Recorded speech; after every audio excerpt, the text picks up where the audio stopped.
But speaking of maritime combat, here's our view of Battlestations Midway. Another game set in World War II? Gosh, we haven't had any one of these since, what, the last episode?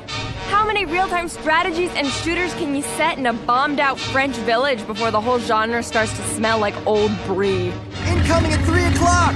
But hang on a second, Battlestations Midway shakes things up a bit by being both an RTS and a shooter at the same time.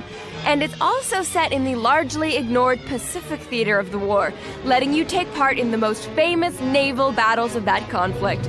Yes, this game is completely Nazi and D-Day free. I swear if I have to stick one more sticky bomb on a Tiger tank. Enemy squadron destroyed, sir. In Battlestations Midway, you play young upstart U.S. Navy Commander Henry Walker. My name is Henry Walker. You're also some kind of freakish talking mannequin, dude. Like any good World War II game set in the Pacific, you start out at the attack on Pearl Harbor. A date which will live in infamy. You said it, FDR. Well, at first, you'll command a simple PT boat trying to survive that brutal attack on our naval power.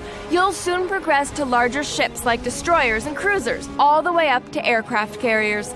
In bigger battles, you'll have command of whole battle groups, including shipyards and airfields. You'll even be able to switch into the cockpits of your fighters and bombers as you slice through the Japanese Navy like a samurai sword through a watermelon. That's the simile I was looking for.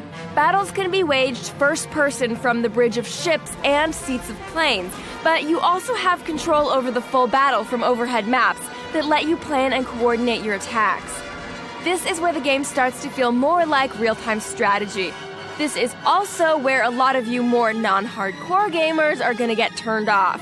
You see, micromanaging a fleet of ships and airplanes over miles of ocean makes Battlestations Midway play kinda slow at times. First thing a warrior needs to learn, Walker, is not how to fight. It's when to fight.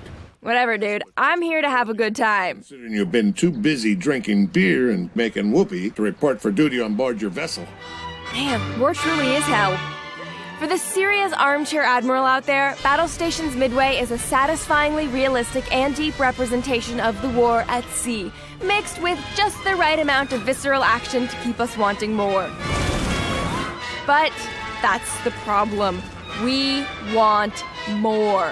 More missions in both single-player and multiplayer would be great, as would a campaign from the Japanese side and a scenario editor where we could send a swarm of PT boats captained by future U.S. presidents. This is Lieutenant Kennedy. Against a dozen Japanese battleships supported by swarms of Zeros. Now that sounds like good times. I totally don't know what he said right there, but I think it roughly translates to Battlestations Midway gets a 3 out of 5.